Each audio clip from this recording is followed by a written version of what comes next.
Pete Here Alonso, we the go. polar bear himself, has hired a new agent.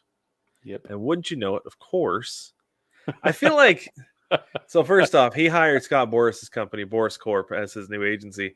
And I feel like Scott Boras is like the vulture, you know, Oh just kind yeah. of like, or even the jackal, just kind of hanging around the outside. Anytime there's a big player coming up on free agency, just kind of like, just lingering.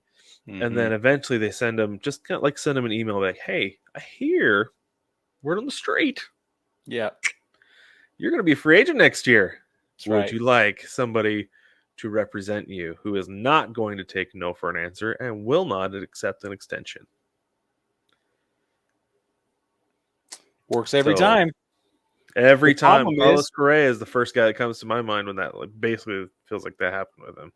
right, it's the only one that didn't get exactly what he wanted, and now look at him. So Right. I don't know. It's kind of tough to argue with what Boris and his company are able to do, even though he feels villainous, right? He feels like the It easiest guy depends to on which point the side finger is at. good, right? Right, and that's the thing. But like, there's so much of this narrative around Scott Boras being the bad guy. And we have perpetuated that in the past. So I'm not going to claim that we haven't felt that way or still don't or Right. whatever. It's just interesting how easy it is to claim that he's the bad guy and that they're vultures and whatever, when, depending on whose side of the conversation you're talking about.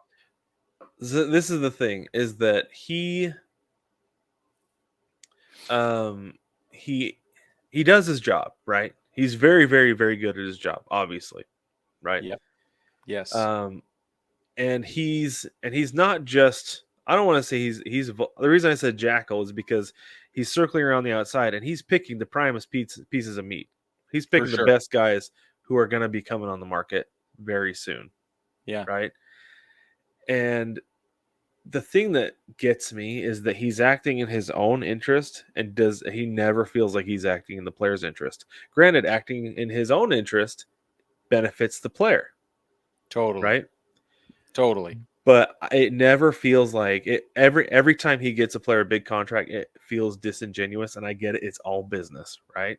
He's trying Totally. to make himself more money, which in turn makes the players more money. And they're just like, if that's what it takes, Yeah. Yeah. Yeah. whatever, you Well, know. we get. So I Yep. get that side of it. It just feels scuzzy because I know that or I don't know that I know, but I definitely feel like he's acting in his own interest, and that's the Right. part that feels super scuzzy to me, right? Well, there we have examples of other agents. I mean, Rachel Luba is the first one that comes to mind, right? Where she benefits, she presents herself as being all in for the ball player, and Mm-hmm. then whatever comes her way is awesome, right? Right.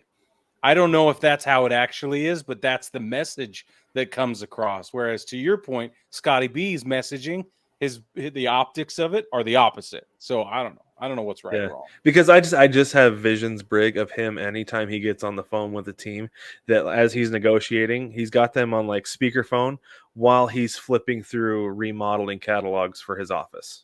You Right, know, right. it's Yeah. like, we're gonna take up another 60. Oh, I can go here. Let's go another 70 Yeah.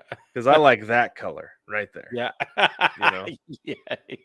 but that's Right. that's how it feels. He's negotiating millions and millions and millions of dollars. Well, he's standing at the tailor and they're measuring and stitching all his custom sleeve. Yeah. Yes, that's how it feels. Is Yeah, that yeah, he's yeah. shopping, spending the money before he gets it because he knows he's gonna get it. You're gonna get it. Yeah, you're right.